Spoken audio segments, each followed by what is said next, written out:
this feeling, baby, we're invincible. Hi guys, and welcome back to another episode of Rebuilding Notts County. If you enjoyed these videos, do drop a like on them. It just kind of lets me know you want to see me keep doing them. So, interesting times. It's been one hell of a season. I got a lot of complaints earlier in the save. Probably not from a lot of you that are still around, of course, but from people saying, it's just too easy for you. Well, I feel like I've had my fair share of struggles this year. I think this might be the closest I've ever come to getting relegated on a rebuilding save. And I believe I believe it's almost exclusively my fault. Obviously, it always is, but like particularly this time, purely because we upgraded to the beta version of the game, the public beta version, which is available through Steam. And the problem with that is it's constantly changing and it's very inconsistent. And I think that was my biggest problem with things in it. It wasn't actually the individual problems with the match engine, it was the inconsistency of the match engine. So you couldn't go like, oh, okay, if we do this generally speaking has X outcome, although it could work worse against better opponents, etc. But the problem was the match engine would then do weird things where you'd be like, oh, that just no longer seems to work at all for some reason. So it was very hard to plan anything around it. So I've gone back to the original version of the game. Yes, that's right, I have given in.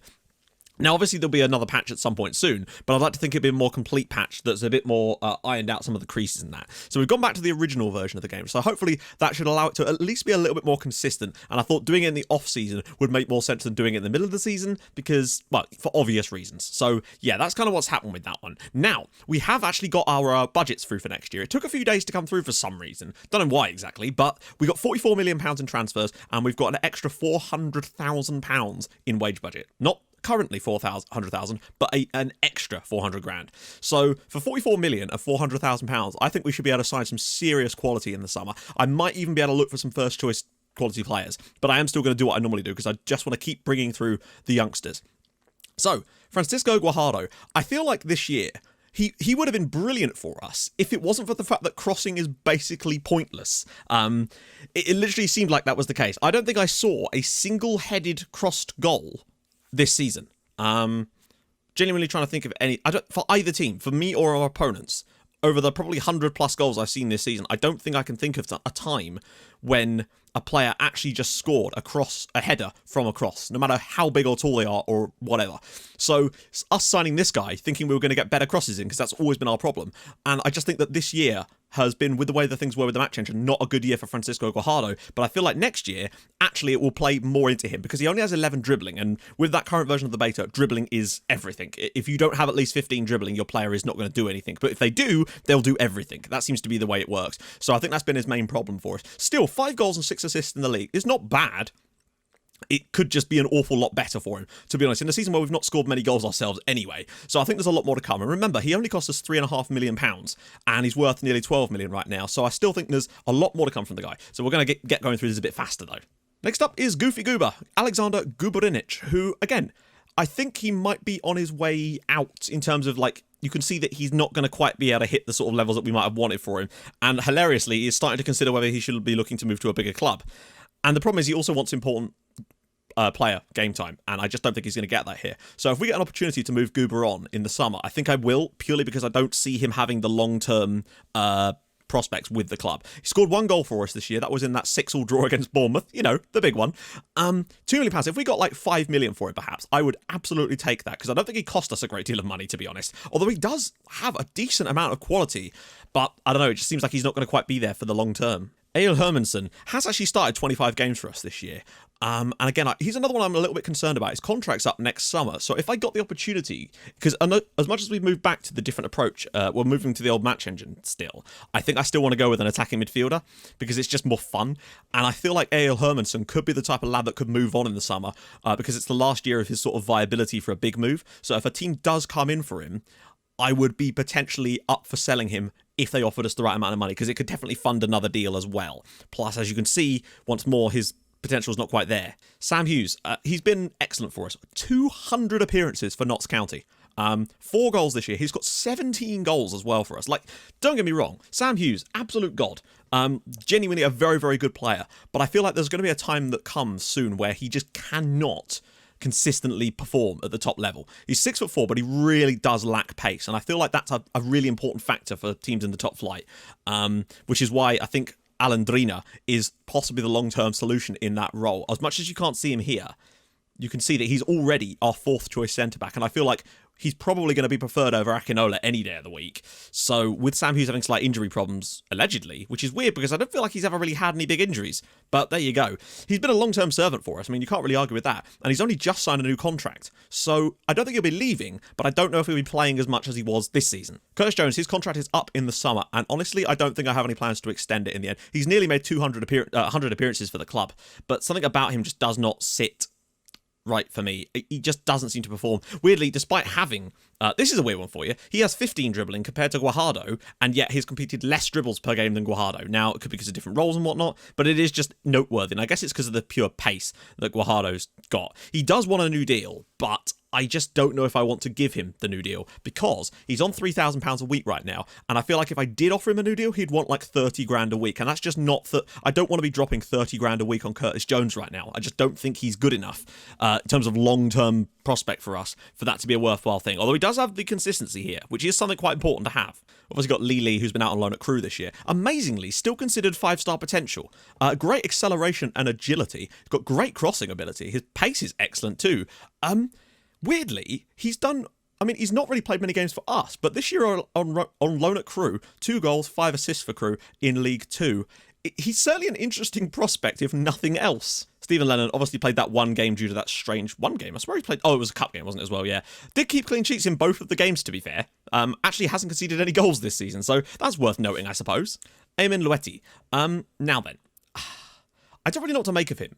I think, again, he might function better with the match engine I've moved back to, because it doesn't quite rely so much on other stuff. That 18 passing is an interesting one. I think he's been okay for us this year. 5 assists is not the end of the world, and I think there's still more to come from the lad. And I don't think he'll be going anywhere anytime soon as well. He's only 22, but I might still look for more backup on that left-hand side, although we do have that Russian lad who I negotiated deals with already joining us, so maybe we won't need to. Harry McGuigan has been out on loan this season at Scunthorpe in League 1, and to be honest, he just continues to do good things in the lower levels.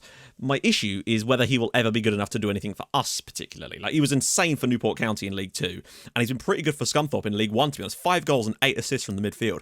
I think another loan spell for next year wouldn't be the end of the world for him, and maybe, I feel like he could maybe move for $1 million or so to a championship club at some point. I like that he thinks Kieran Dewsbury Hall is a good player because they're both playing for Scunthorpe at the moment. Mijic, he never really had a chance this year. And again, he could still be the long-term... Like, the fact is, even if we sold Egil Hermansson, if we wanted to move back to a slightly more system with a DM, we could still use Radoslav Mijic in that role. And I think he'd be able to do a solid job for us there. He's not perfect by any stretch of the imagination, but I think he would do okay if we were forced to use that role. I mean, look at that. In the Carabao Cup, he's actually done okay. Vladislav Nekrashevic is on loan at Kortrijk over in Belgium at the moment, so we don't really know a lot about him this year. Made a couple of appearances for us, but he's made 9 for Kortrijk and hasn't really done a great deal for them, it would seem. Dara O'Shea, not a single start or notable appearance for us this year. His contract's up in the next summer. If I can move him on this summer, I will, just to get him off the books. Amel Omerovic is out on loan at the moment at St Gallen, but he, again, could be another one that does have that bright future for us because he's got really solid physicals for a 20-year-old. Not brilliant just yet, but he does lack that little bit of height and heading ability. But I think he definitely is one that we want to be sticking around with and keeping him around the squad because I think there could be something there. Maybe a loan spell in England next year. I'm not entirely sure. Mamakon Oz still has another year left on his contract, amazingly. He wants to leave, and I will be happy to let him go in the summer, perfectly honest. He's not really... He was a bad signing. I will hold my hands up and say he was a bad signing. I think we paid too much for him at the time, which was the key thing for me, and he's on too much money. He just isn't a good player for us. Martin Payton, still highly rated, although this is the first time I've seen him drop below 5-star potential there. You can see this year, he's actually, weirdly, had quite an upward trajectory. He played 20 games for Bolton in League 2 for them this season, and he's actually not bad in some respects, but I'm just not sure if he's got long-term potential for it. He's still got a long enough contract, and he'll still be here, and you can see that there is at least a progression from him. Paul, I feel like he's one of the few players that this year that actually has had a really solid season for us. I think he's done a good job since he's come in as our goalkeeper. Sure, he's conceded a decent amount of goals, but what were we expecting from the Premier League? He's actually had a decent progression this season, continues to improve, has made an awful lot of saves, and he's had to. So he's probably been one of our standout performers this year. Now, I don't know if long-term he's going to be our goalkeeper, but the resolute personality is worth £10 million now. The guy is a decent keeper, and I'm perfectly happy to stick with him for next season. I've no plans to change up our goalkeeper anytime soon. He's probably one of the best players in our squad right now.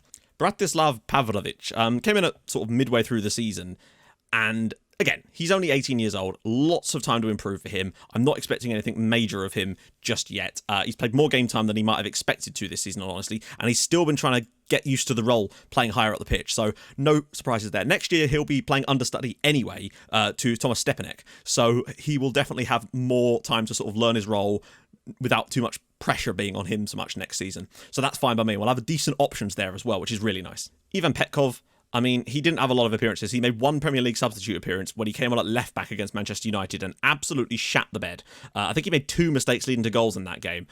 But that's not like I'm going to just throw him out with the bathwater here. I feel like there's a player here. And remember, he signed for free anyway, and he's on a decent length of deal. So I think we'll just have to see. But he does have that inconsistency.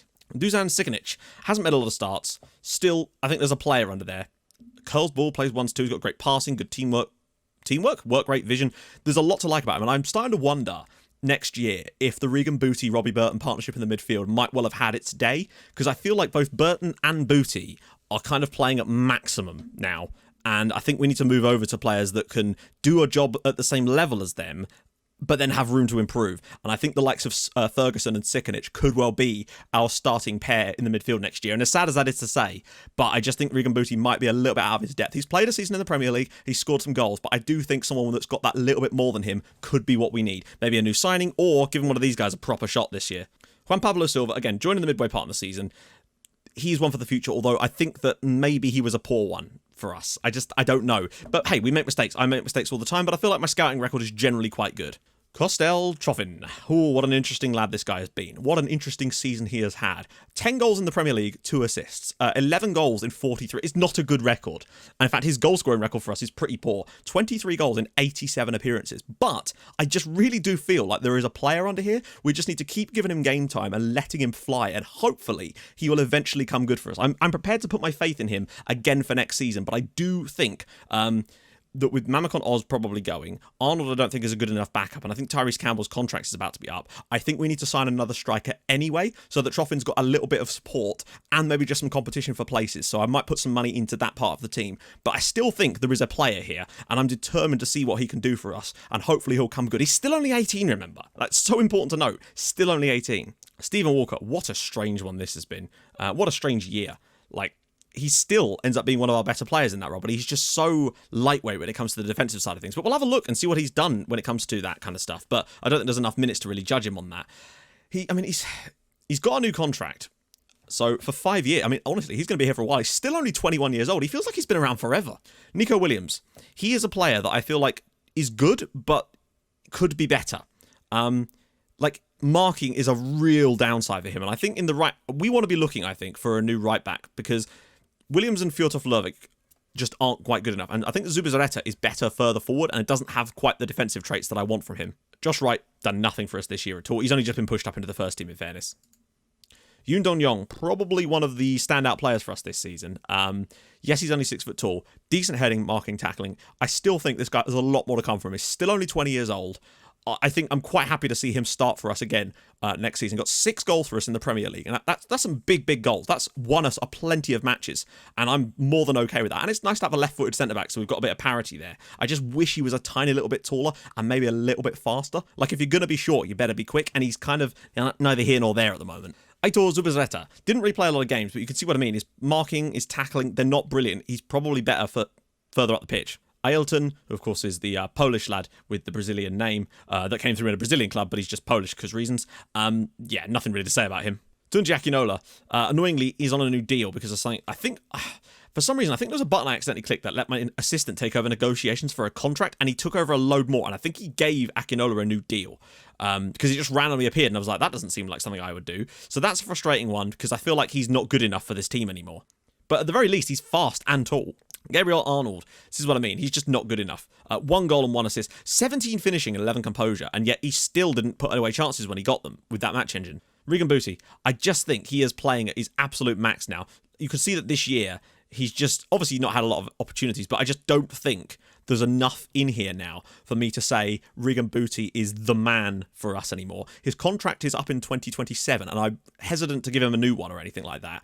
And I just don't know if he's quite... I've got to be careful, though, because he is the club captain, but I just don't think he's good enough for us anymore. And it's a real shame to say it with 250 games under his belt, but I just don't think he's good enough. I mean, just look at the assists as well. Only 2 assists this year. 3 goals, admittedly, but he's got 85 assists for the club, which is unbelievable. And then Robbie Burton, I think it's a similar story. Like, they are maxing themselves out. Although Burton did at least improve towards the end of the season, but I just don't think Burton and Booty are quite at the level where they need to be, and I don't think they're going to get any better than they currently are. So we might have to do a big shake-up, and I wouldn't be opposed if a big bid came in for Robbie Burton in the summer. With his value being what it is, I would probably take it, to be honest, because that value is huge. He's international as well. Tyrese Campbell, he's actually not up till next summer. So, but again, I would probably take a bid, particularly if he wants to leave. Then there's old Ronnie Coates, you can see is finally sort of appreciating where he is right now. And he's another one that I think I would not be opposed to moving on if the big money was there. I think we could see quite a large clear out this year where we make quite a decent amount of money and then reinvest it in the right areas, get rid of some of the crap, and then try to, I think Ron Coates should flourish in the system that in the current match engine, but he doesn't, unfortunately, for whatever reason. David Connolly out on loan at Solihull Moors. This is going to be quite a long video, I can already sense, just because we're going through this a bit more methodically, and I do like to try and do that, but I know you guys like it anyway. Remember Chuich, you'll notice here, still got 2 reds and 10 yellows, out on loan at Velaj Mostar this season, but, 14 goals. Can't really argue with the lad. Keenan Dewsbury Hall, he's another one he'll be definitely leaving in the summer. Not bad for Scunthorpe this year, though. 9 goals and 6 assists. It's not bad at all. Alandrina, he to me is a guy that next season is good. I mean, look at the progress. The progress he made since he's joined us, just from playing in the under-18s, then the under-23s, and then getting his first opportunity in the Premier League. I feel like this guy has got something. I don't know what it is or why he's suddenly developing as fast as he is, but I like him. He's 6'3", got extremely good acceleration. His actual pace isn't great, but he's got a great little turn of pace just to sort of get off the ground quite nicely. He's also left-footed as well, so we need to pay attention to that. But he's good in the air. I like him a lot. I think he could be first choice better than next season. Dropkick McPhee. Again, he's another one of these players that if the money was there, I would happily sell him in the summer. His contract's up next summer anyway. Daniel Evans has been on loan at Swindon Town this year. Didn't really work out for that, but he barely cost us any money. Akinfenmewa is amazingly still here. Been on loan at Doncaster this year, and he's actually got another year left on his deal. He's not made enough starts for me to really judge him, but I feel like there's definitely an excellent player this year, and I think he deserves more game time than he got, and I hope that next year, and I really do feel like he could be quite a key player for us in the centre of the midfield. I think a Ferguson-Sikonic partnership right now would actually look quite good, with Ferguson playing as the Metsala and Sikonic as the playmaker, because he's got just that little bit better passing and vision. Scott Fuster's been alone at Wigan, 6 goals and 7 assists, completely forgotten man here. He'll come back and actually could probably do a pretty solid job for us as well next year, so it's nice to have that option. They've been playing him as a winger, it would seem, which is a bit perturbing, considering. I'd much prefer him get... Yeah, that's weird, Wigan. Don't do that.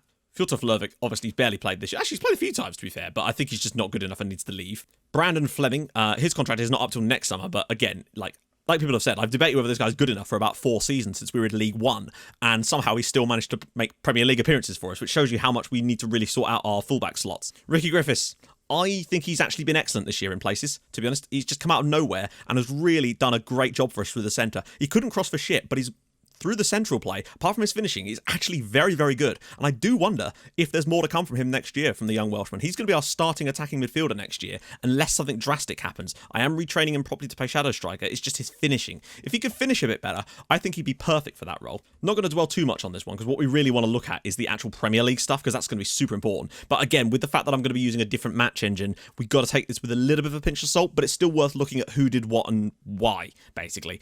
So headers 1, very, very low. Headers 1 ratio, very, very low. That's concerning. I don't think we have enough tall players. Our team is far too diminutive. We don't have enough striking players that can win headers at all. Like, genuinely, our midfield are short, our wingers are short, our strikers not particularly tall either. Really, our only strength in terms of height is one of our centre-backs. And I think Luetti as well. But that's an area I think we need to look at. Our height just isn't there. Not as bad as Man United, though, which is odd. Form is irrelevant. Attacking. So 14th most goals. We scored 42, which is still more than almost all the other teams down towards the bottom. So I guess there's still some goals in our team. Thank God for the set pieces, because you're going to be surprised with how many goals. 42 goals this season. Remember that number. Cross completion ratio, the worst in the league. Considering that I signed players specifically because of crossing, and I think the problem is we simply had nobody on the end of things most of the time. That right there is a very telling stat. Crosses completed, the worst. The worst, the least. Goals from corners, 8. 8 of our 42 goals came from corners. That's insane. Direct free kicks, none. I swear Goalkeeper, it must have been in the cup. Indirect free kicks, 5. So that's already 13 goals from set pieces. Crazy stuff. Our pass completion was okay, not the end of the world. That wasn't too great. Chances created, still sort of mid-table, to give you an idea, though. That's what I mean as well, right? In terms of chances created, we're a mid-table side, but we couldn't put the bastards in the net. That being the real problem. Hit the target a decent amount. Another thing, like hitting the target a lot with our shots is a really good sign. Shots on target, 15th most. So that's interesting. We actually didn't hit as many of them on target. Our chances often got blocked, as I often found, as you know. Conversion rate, pretty piss poor at 8%. Could have been worse, though. Fouls against, not great. Dribbles per game, 18 somehow. I bet Brighton are up towards the top. Yeah, they bloody are. And yeah, conceded, 63. So not the worst, but certainly nowhere near the best. Conceded from corners, 7, 2 of which were against Bournemouth, as we all know. Conceded from direct free kicks, none, so that's a good sign. Indirect free kicks, yeah, we never really do well with that, but we're still not the worst in the division. Clean sheets, only 7, but still not the worst in the league. Fouls made, honestly, I'd prefer to have a few more. Maybe we need to be a bit more ruthless. Tackles 1, pretty poor, although Arsenal and Liverpool and Man United, but I suppose they've got the ball so much. Tackles 1 ratio, not too bad. Penalties conceded, 5, yeah, okay. Was the penalties scored one? Maybe it was never on here, but I feel like there was a penalties scored one, and for some reason there isn't at the moment. Unless I can... Oh, that wasn't what I meant to do at all. Okay, well, that's a bit of a strange one. Penalties conceded. We did concede 5, which is not the worst. Fulham certainly liked a bit of a pen. Average attendance, obviously the lowest. No, not the lowest, of course, because of Bournemouth. Average attendance by capacity, though, 100%. So we sold out every single home game. Which is not a huge surprise there at all. Highest attendance, of course, is that. Lowest attendance, ours is literally still the maximum capacity. Finances, net transfer spend. We spent £10 million in total. I mean, Manchester City actually made money, but look at this. Salary per annum. We stayed up by spending 15 million per annum. Look at that, though. Like, that's less than a third of the next nearest team. I mean, the teams that went down, for example... where are they? Stoke, 70 million a year they're spending. Burnley, 71 million. Newcastle, nearly 80 million pounds a year, and we're only spending 15 million. This is the thing, right? We're not even punching above our, we're not even punching up like at our weight class yet in terms of finances. It's going to take us, I would say, 4 or 5 years before we can even reach the point of spending the same amount of money on wages as even the bottom Premier League sides. Because the board are being cautious. That's fine. Like, next year, they're going to add another 400 grand to our wage budget, which means our wage budget is basically going to double, if not more, actually. So our budget spending for wages next year is going to be closer to 30 million, which means it's still going to be comfortably the lowest in the league, but it's going to be double what it is now, just to give you an idea of what we're going to be able to achieve. So that's something anyway. But we've definitely scored at least 2 penalties, so I think 15 of our goals, at least, have come from set pieces of some form. Player detailed, right. Player of the matches. Okay, Riga Booty still got 5 Man of the Match awards. To be fair to the guy, that is certainly worth noting.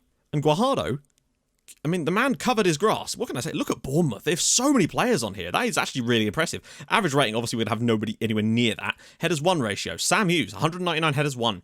Cannot argue with that. Gael Perrier, he must be a centre-back for Burnley. 13-13, 6'2". Oh my God. Look at this. Professional personality. Playing for Burnley, who are relegated. 13, 15, 6'2", 20 years old, 18 acceleration, 15 pace. I mean, I can't really think of a better player to have a look at right now. Yeah. In fact, assign scouting pool until full knowledge. I want to know everything about this guy. I'm just going to add him to my regen shortlist. This guy, because Burnley have been relegated, which means he's probably going to want to leave. And if we could swoop in and take Gael Perrier away from Burnley, I think this would be an absolute coup, because he's the exact type of player that I want. Yeah, this could be interesting. How much did he move to Burnley for from Toulouse? 5.5 million. That's a steal. Like, his rating hasn't been great, but he's been playing for Burnley, and he's got all the right attributes. By the way, the board are building a new stadium, or they're putting plans in place to build a new stadium. So in a few years, we will actually have a new stadium. So I'm going to want ideas for names from you guys, but I'll talk about that more in the actual proper episode. So that just really stood out to me as something very interesting to have a player that's winning that many headers. So that is a very interesting one.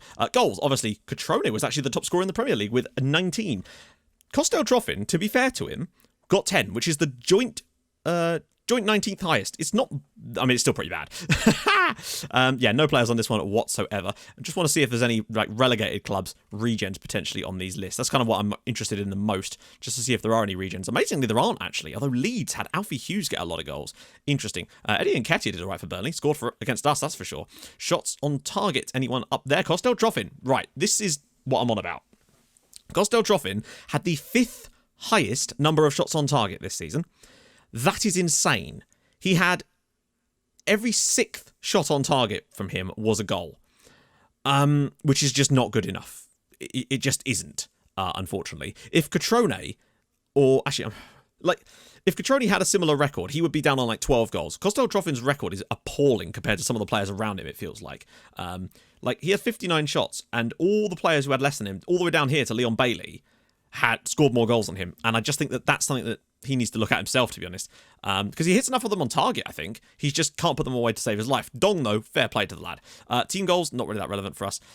Penalties, we can see ours here. So Sam Hughes scored 2 out of 3, and I don't think anyone else has taken them this year for us. Or maybe Curtis Jones took one, not sure. Assists-wise, nobody at all, not surprises. Key passes, the first time. Oh, there he is, Regan Booty sneaking on here at the bottom of the list. That's actually not that bad, to be fair. 20th most key passes in the entire division. Is there any amazing young regens that played? No. It's always good to check that, though, just to see if there is anyone that's sort of standing out that we can have a look at for the summer. Chances created. Goalkeeper. Okay, so no Regan Booty, but Goalkeeper actually created the 15th most. And that, to me, is a really good sign. I feel like if we had a player that could put them away, who knows? Maybe he would actually get more assists to his name. Who could have predicted that? Cross completion, Matt O'Reilly. Who's Danish now? Because reasons. Yeah, this Mesiani guy looks quite the... does he? 6'4", tackling of 17, solid marking. Problem is, Leeds stayed up, so that's really a no-go. I probably should have gone after him in the summer when I was looking at him originally, but that's life. That's a mistake he made. Ryan Kent, yeah, that doesn't surprise me. When he played against us, for whatever reason, he's got decent dribbling, but it's not, amazing. And I don't really understand what makes Ryan Kent so good at dribbling. But when he played against us, it was impossible to actually get him to stop. Yeah, it was insane. You can see how much better he is than anyone else in the entire league. And it seems that this match engine just seems to favour certain players for seemingly unknown reasons. Is that this guy, I can sort of understand. 17 dribbling is insanely high. And yet, not even close to the amount that Ryan Kent's got. So, a strange one, that, I'd have to say. Ricky Griffiths as well. You can see he's on there, and it's not a huge surprise why. Because he did definitely, when he moved through the middle, do very, very well. Team conceded. Wow, that's insane. Tackles per game. No one on there at all, but is there anyone from a lower side? I always go for the regens because it means they're younger and generally speaking can be cheaper. So nobody on here at all for us, which is actually a good sign. No mistakes leading to goals, and Fulham had 2 players that did 4 each. Mistakes? Interesting that none of our players are on that one too. Key tackles as well. Sam Hughes with the most key tackles in the entire division by 12. God damn, he's done a job. That I can't really argue with. Key headers. No one on there at all for us here. Gail Perrier, again, with 92 key headers, which is a ridiculous amount. Anyone else from a lower... Oh, Nathan Wood. No, he's not. He's a real player. Okay. Nikolai Jespersen. I swear I looked at him at one point as well. Headers 1 ratio. Well, Nico Williams is on there, interestingly. I guess he's often going up against smaller players, so I guess that kind of makes sense. It's good to have a tall fullback, so I think I really do want taller fullbacks.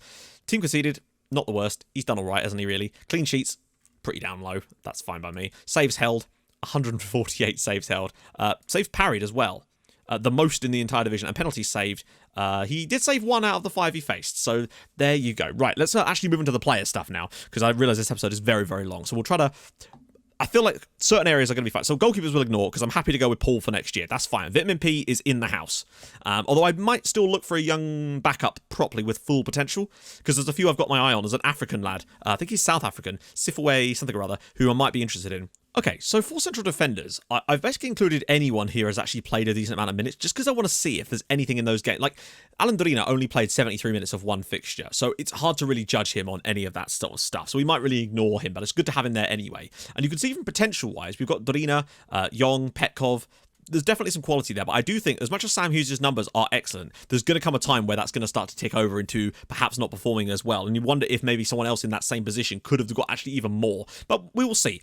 Distance covered, Petkov does get about a bit, and he's played a few games, to be fair to the lad.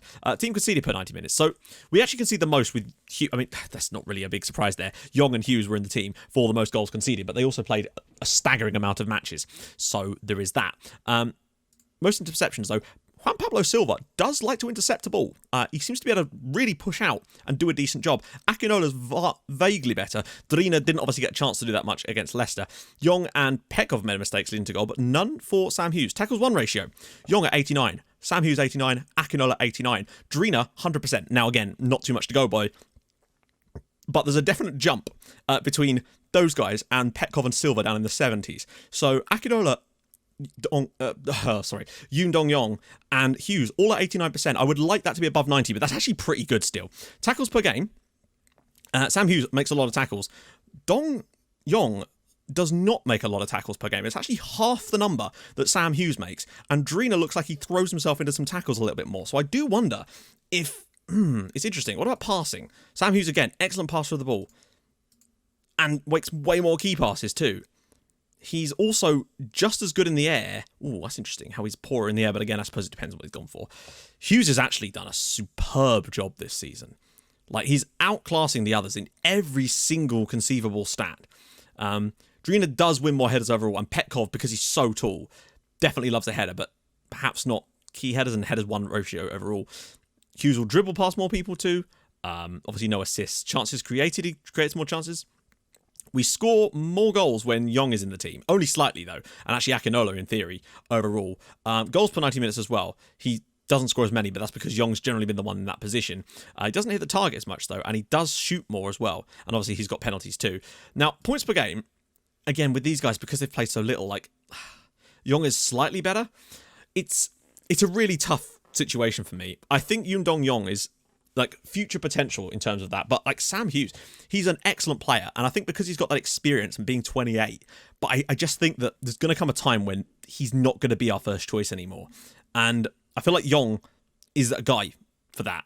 YDY is there, and then there's the likes of Alan Drina, Juan Pablo Silva just sort of knocking on the door, particularly Drina. But remember, I think I've also got a couple more young centre-backs joining in the summer. There's a Tunisian lad called Jabeli, who I'm bringing in too. Not because I thought he was that great, but my scouts rated him insanely highly, like 97 or something, which is ridiculously high for a player that I was like, is he that good? So he might be another Alan Drina type that might just have... Sometimes I think the situation is that you might find a player with a really low... CA, but their PA is so high that your scouts can kind of see a part of that, and perhaps they'll have like a really fast rise when you actually start giving them some football and expose them to better facilities and stuff like that. Not that we've got the best facilities. So from a defensive standpoint, I think there's a decent amount of quality coming through, but I think we can definitely do with getting a few more guys in there, and I do wonder about Sam Hughes' ability to perhaps be a starter next year, but he has put up some massive numbers to the point where it's really hard to say that he shouldn't be starting. To be honest, he has done fantastically well. But then I don't know whether perhaps a youngster with more potential would have done that same job for us. But, I mean, Yoon Dong-yong, it's hard because both of these two have basically played every minute this year. 42 appearances for Sam Hughes and 40 for Yoon Dong-yong. So they've basically played every single game. And in the league, I believe they actually have, virtually. So it's really hard to say.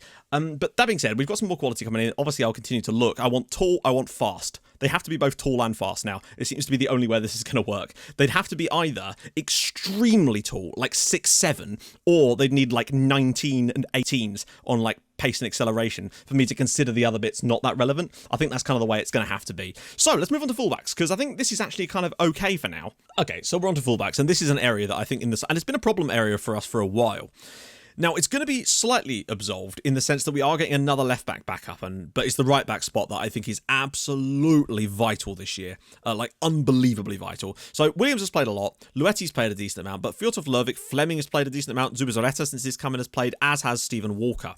Martin Payton didn't actually play for us when he came back because Stephen Walker came in as well. But you can see for a start that we are lacking in like future quality in this role. Even if we like open up the under 23s and under 18 squad, there's nothing really here that suggests that we've got quality coming through.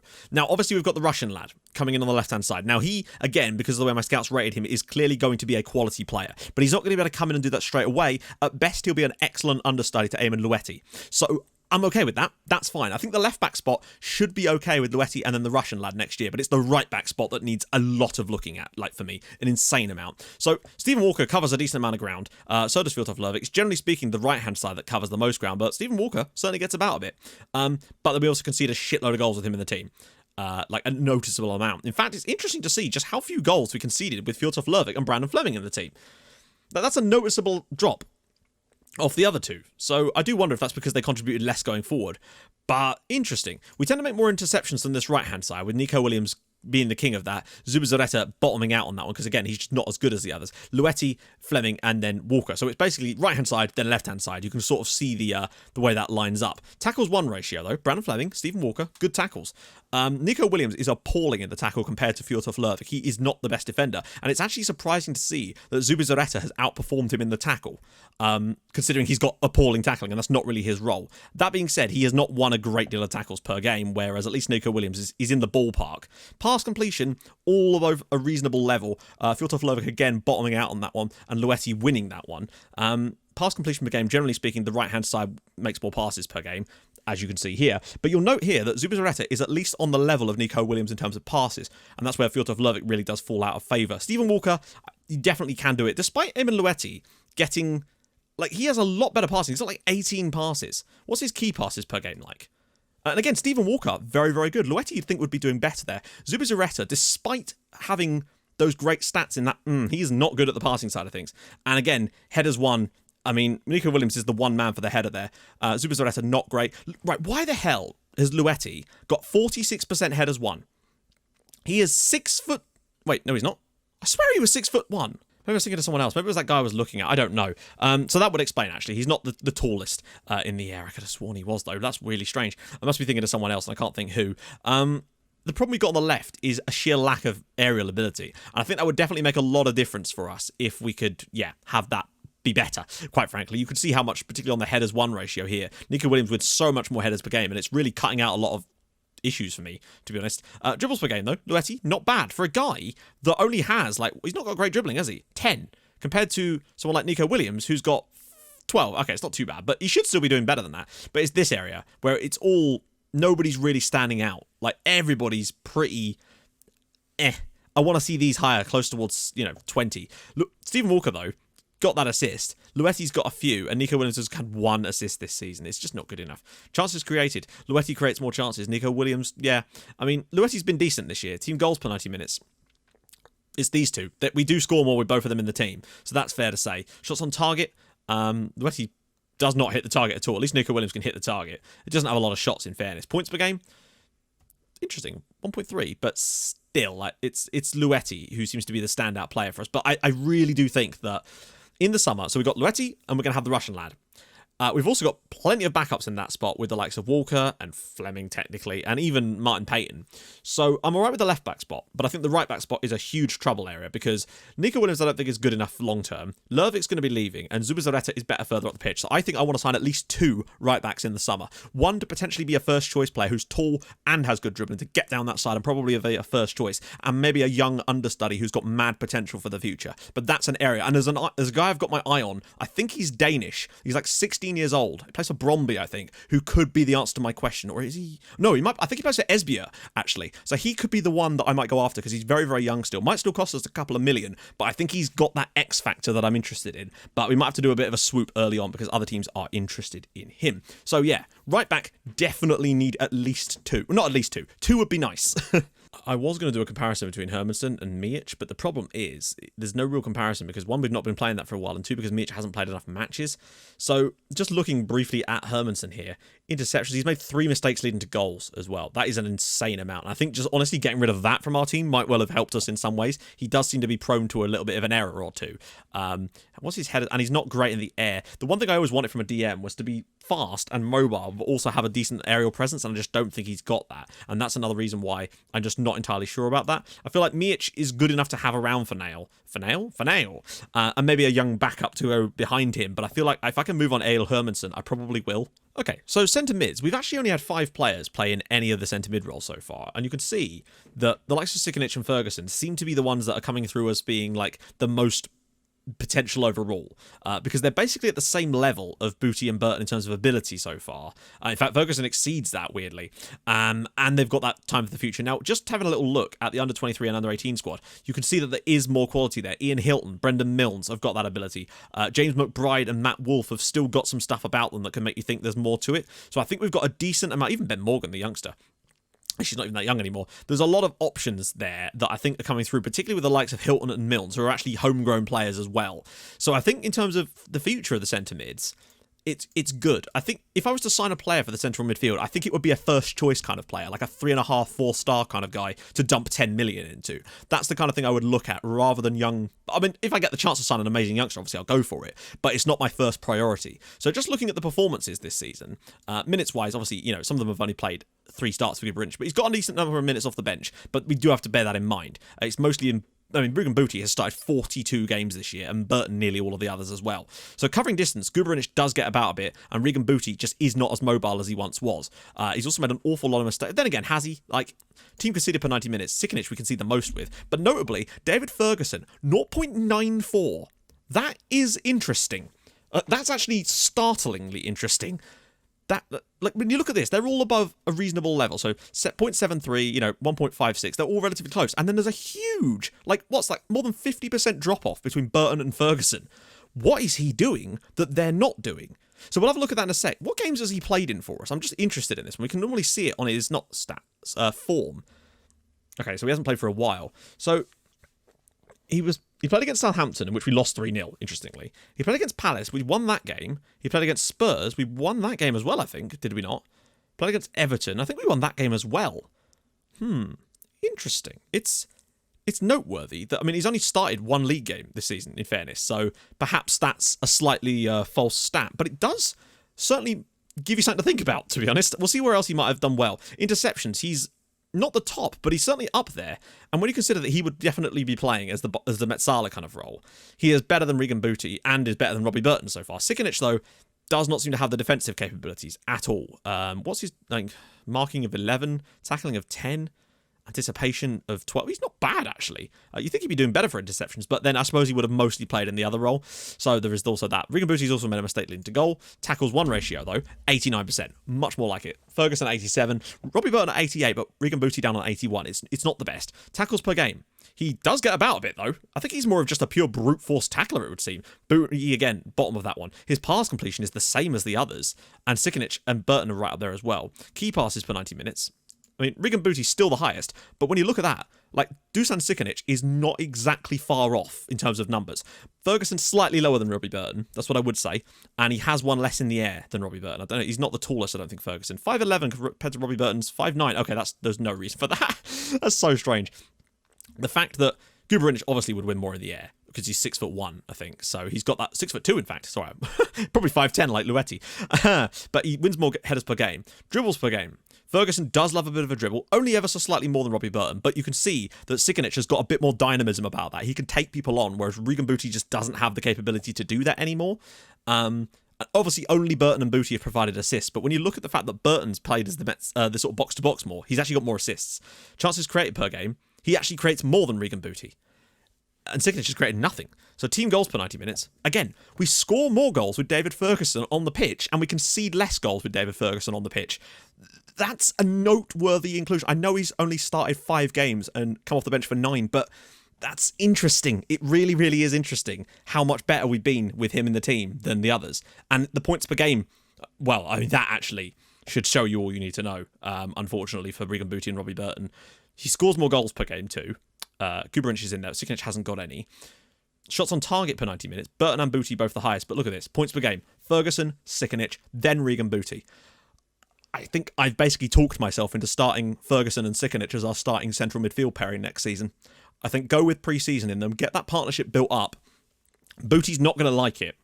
But I just don't think at this point we can really ignore it. Like, they're 6 years younger, putting up similar numbers in a lot of areas, and they've got that mad potential right now. And I think it's about time we started taking advantage of that. Again, if I find someone amazing, I'll make the deal. But I think that Regan Booty, this might be the last year of this save that he is like a permanent starting player, and that's going to be a real shame for us. But I think sometimes you've got to make the right decision here, and I think Ferguson and Sikanic could well be the future of the Notts County midfield. Again, there could be another amazing player that we could bring in, like maybe even spend like 15 million on, like a 5-star potential massive money guy. I don't know. I haven't got any in mind, so we'd have to find one from now on. But I really do think that the sheer number of goals that we don't concede with Ferguson on the pitch, and we score more, and the points per game ratio from both of them is very much interesting. And I wonder if Sikanic is given more time in the team, whether he could really start to pick up that deep line playmaker role that he's more accustomed to, particularly as we were playing it more towards the end of the season. Interesting. Now, I'm going to not really pay much attention to the attacking midfielder here, because he hasn't really played. No, he hasn't played enough games there for me to this to matter. And I think really, other than Curtis Jones, I don't know if Curtis Jones has played there at all. Actually, I just want to see how Ricky Griffiths has done this year. So team conceded at 1.4. It's okay. He doesn't make a lot of interceptions, which is fine. He does win a lot of tackles though. Well, when he does, he does. Doesn't make a lot of passes, to be fair, but it might improve when he's through the middle. I just wish he was a bit taller, but he's got that dribbling ability, which is nice. He's got a few assists this year as well. He's got a few goals. 5 assists and 7 goals is not bad. There's definitely something there with Ricky Griffiths playing as that role, but I do wonder if maybe signing a first choice in that position would be better. But I don't know. That's something, it's hard to know because I want to persist with that shape, but it's really hard to base that much of it around it now because we only really played it for the last sort of 10 games of the season, and it was really only he that played there. Okay, so wingers. This year is this is another situation where we're liking it. Like Pavlovic, good. Griffiths, obviously he's played a lot of the season here, so we'll look at his stats for this. Goalkeeper, good. Room for the future as well. Curtis Jones, not going to be here next year either. Ron Coates, probably not going to be that much longer at this club anyway. So, but we've got to remember again, we've got Stepanek coming in on the right, so we're going to have Pav and Stepanek on the right. Might look for some more youngsters there, but on the left-hand side, it's going to be a bit thin because we're really only going to have Goalkeeper soon, so we want to make sure that we're going after players for that left wing. That's something I'm going to have to do in the summer without a shadow of a doubt. Anyway, let's get into this. So Goalkeeper covers a lot of ground, like by far any more ground than anybody else whatsoever, and we don't look too bad with him in the team, to be honest. You can see this. The least goals conceded come with him in the team. Like, it's a massive drop back from Goalkeeper, from Curtis Jones to Goalkeeper. Ron Coates, again, poor from the defensive side of things. Ricky Griffiths has done a solid job in there. Tackles 1 ratio. Ron Coates does like a bit of a tackle. Goalkeeper slightly better than Jones. Pav at a reasonable level, but he does win a decent number of tackles compared to the likes of Griffiths and Coates. Like, he does actually put himself about a little bit, and he's got decent passing.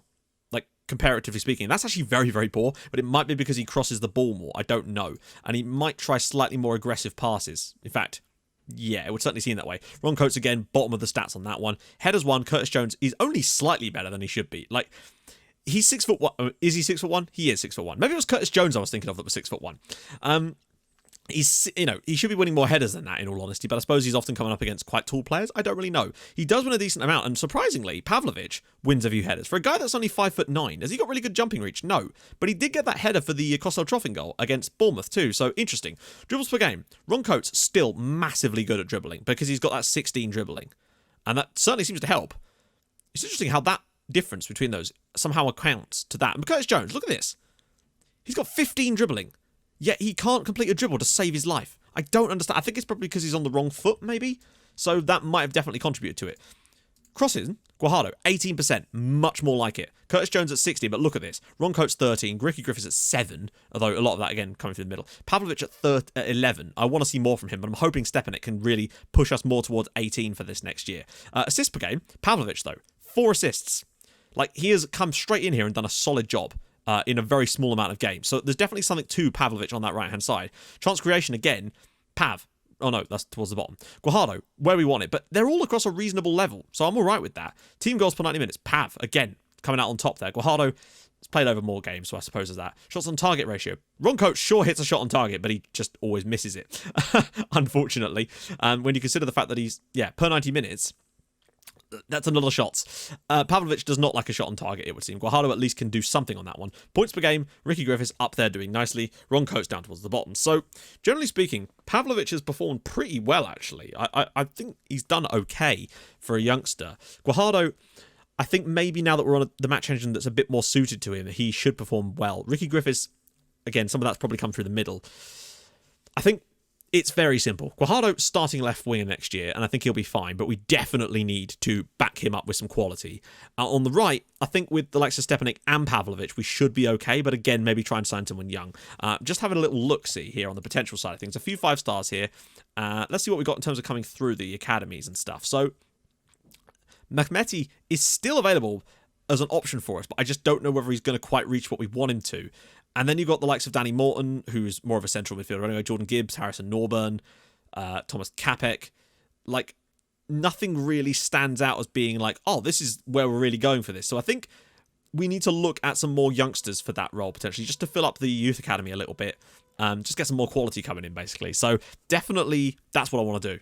And lastly, we're going to have a little look at strikers. Now, we're really only looking at Costello Troffin, but I do want to see whether there is actually kind of any noticeable difference here between him and the other lads. Now, Tyrese Campbell's not even played a full 90 minutes, so we kind of take that with a pinch of salt, whereas Arnold has at least started a couple of games, so has Ozzy. But it's really hard to say because he's played so much. But I just want to see if there's anything that stands out as being particularly poor from him that we can maybe take a little look at while we're here. So, distance covered. He covers less distance per 90 minutes than the others, that's for sure. And I don't know why that is. Is his work rate low?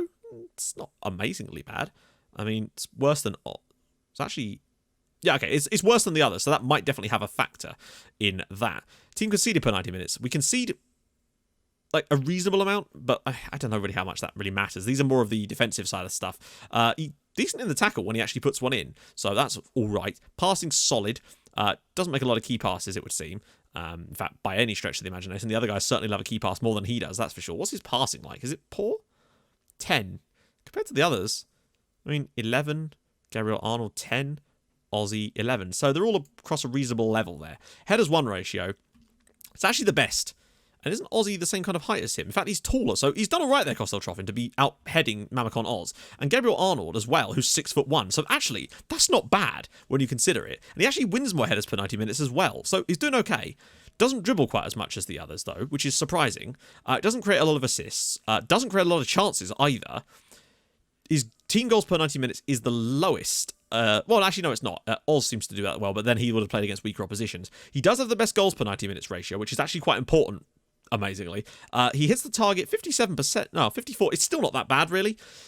Has a decent number of shots per 90 minutes. Points per game is the lowest, I think, or one of the lowest. No, actually, Gabriel Arnold. Good Christ, that's insanely low. There's not really much to say about this, really. It's just that the fact of the matter is, Oz is not good enough and is leaving. Campbell is not good enough and I want him to leave. Arnold is not going to be good enough for the future. We really need backup in this area because when you look at the youngsters coming through here, there's just nothing at all. So we need another solid striker and some young quality to back him up a little bit more. Because I still want to persist with Kostel-Troffin because I think he's only going to get better. He's still only 18. First season in the Premier League, he manages double figures in goals for a side that are struggling against relegation. It's certainly not the end of the world. Admittedly, 4 of those were against Bournemouth, but regardless, I still saw stuff from him, his movement. If he could just start putting some of these away, and I hope that he will do, then I'm still content to persist with him because he's still only 18. So that's certainly what I want to do with that. Right then, let's see if I can think of a word of the day. Okay, so there's a box of mint Lindor irresistibly smooth chocolates on my desk that Emma's left here. So that is going to be the word of the day. Try and use that in a sentence. What's the word? The word is going to be Lindor. Hey, you want to know what I mean? These ones are delicious, by the way. The orange ones are, I don't know, you've got to have them in the fridge though. You've got to have that crunch. Anyway, yeah. So, drop that in the comments. If you like what you've seen, drop a like on the video. That'd be awesome. If you are new to the channel, subscribe. That'd be great too. And as always, hold your gun, capybara. I will see you guys very, very soon. Thank you so much for watching. Bye-bye.